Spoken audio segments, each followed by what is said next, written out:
Over 1 billion people live on an average of just $1 a day, mostly in the poorest areas of South America, Africa, and Asia. But while these people manage to scrape by, is it possible to live on this meager amount right here in America? We decided to task your favorite lab rat with finding out.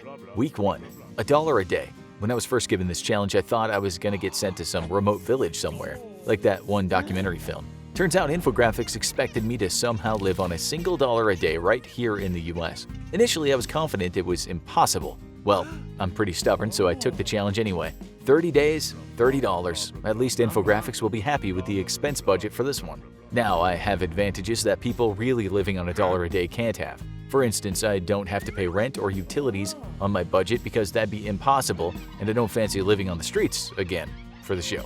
At least not for 30 days without a massive pay raise. Basically, the expenses I had to worry about were food and anything else that popped up. As I sat to discuss it with a girlfriend, it was clear we were going to have to improvise some of our favorite activities. Food was the biggest issue. A $7 budget for an entire week is ridiculously unrealistic, but there's ways to make it work.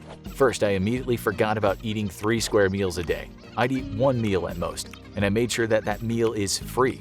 In my normal life, I volunteer every week at a food kitchen for the homeless and struggling, and I know that plenty of these kitchens will let volunteers eat there for free in exchange for their time. It's not going to be your daily 2,000 recommended calories, but at least I got half of that. The only problem was that the food kitchen was only open 5 days a week, which left me with Saturday and Sunday.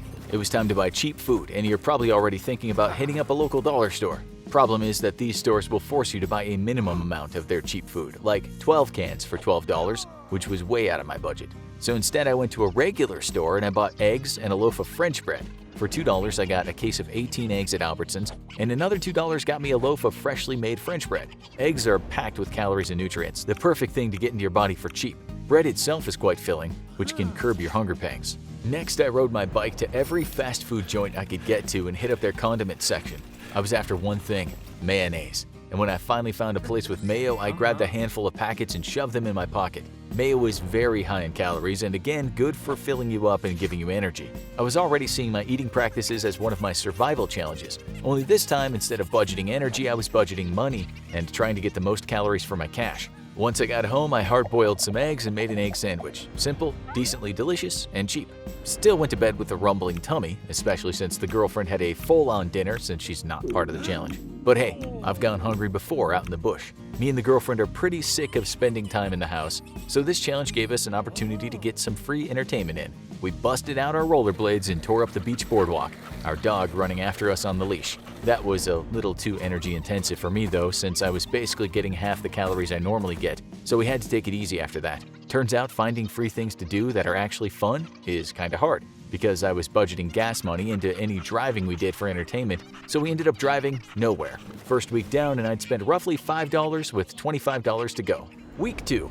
I can tell I'm already feeling the effects of mild starvation. I say mild because I am still getting roughly half the 2,000 calories you need each day. I feel a bit lethargic all the time, and I don't know if it's the lack of food or the stress over budgeting, but there's definitely dark circles growing under my eyes. Normally, the girlfriend and I exercise together, but there's no way I can keep up with her anymore. My food kitchen idea is getting me 5 meals a week, and sometimes I even get a few snacks or leftover fruit at the end of each 2.5-hour shift. However, one of the nights they were full up on volunteers when I got there, so I had to provide for myself. I bought more eggs and more bread, and this week I had to go through a bit extra bread, so I spent about $7, bringing my total to $12 in expenses. For entertainment, I spent absolutely nothing. Instead, we played board games on Friday night, and Saturday night we walked down to the beach and just laid there together watching the waves as our pup ran around the sand. I'm enjoying the closeness this challenge is bringing between me and my girlfriend, but I'm hungry literally all the time. Also, it's clear to me that I could never do this challenge if starting from scratch without things like a place to live. At least not without some serious restructuring of my life. Week 3. This week I ran out of toothpaste, and I realized with a growing dread in my stomach that I'd have to pay for more if I wanted to keep practicing good dental hygiene. I tried to make it last as long as possible, even cut open the tube and dipped my brush into the remaining paste clinging to the walls of the tube. Eventually I had to pony up $4 for a tube of toothpaste, also another $2 for a single roll of toilet paper. Yes, I am counting individual sheets at this point. I could handle 30 days of hard-boiled eggs and bread if I needed to, but I decided to vary things up a bit and got a 5-pound bag of rice for $4, along with a 5-pound bag of beans for $6.49. That last one hurt the budget, but I could make beans and rice last a long time. I hit $29 out of my $30 budget, but luckily there were enough beans and rice to last me through this and next week, which is a good thing because I only got 3 nights at the food kitchen this week.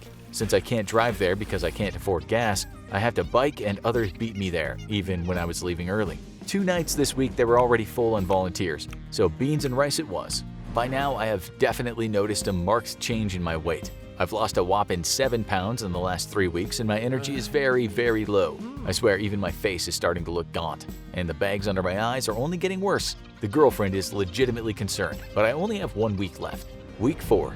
It was a good thing I bought those 5-pound bags of beans and rice, because this week the volunteering situation was even worse and I only got 2 nights there. If I could drive, I could have just gone to a different kitchen and tried my luck there, but there's no money for gas. I believe that officially I've hit what's known as a starvation diet. I've definitely not gotten enough calories to maintain a normal weight, and since this thing began I've lost 10 pounds. My energy levels are abysmal, and even my mood suffered. Plus there's the stress of making sure that things last so I don't have to replace them. I even took to rinsing out paper towels and letting them dry so I could reuse them. I joked about doing the same with toilet paper, but let's just say the girlfriend wasn't having it. This challenge has really made me think about the plight of people in developing nations who really do have to live on $1 or less a day. Now, the difference between us is that, on the whole, their entire lifestyle is cheaper than ours, and the prices reflect that. My 5-pound bag of beans would have never cost almost $7 in a remote village in Africa, but here in America, everything just costs more. Which really begs the question, why? Why is it that medicine is a fraction of the cost in Mexico that it is here? Why is a pair of blue jeans as much as $100 here in the US and $20 somewhere else? Because we'll pay those prices, since we have better paying jobs than people elsewhere. Even if, ironically, the value of the money we earn ends up greatly diminishing because greedy corporations are jacking up prices knowing we'll pay them. Then, in the long run, we end up with a society where most 20 and 30-year-olds can't afford to rent a 1-bedroom apartment in the majority of the country. What I'm saying is the system is hella broken. But neither you nor I need this challenge to know that. I spent my last dollar this week on a Crunch bar, because it's the girlfriend's favorite. She teared up when she saw I spent my last dollar on something for her and then hugged me tight before splitting the candy bar with me. Way I figure she suffers alongside with me these challenges, and we both just lost a month of our lives even if she wasn't the one living on $1 a day. As far as real people living on $1 a day, I'm grateful to be in the position I'm in, but I hope one day I can work to build a world where nobody makes the sacrifices they do, because even the tiny little taste that I got was intolerable. Now go watch Living Out of My Car for a Week challenge, or click this other video instead.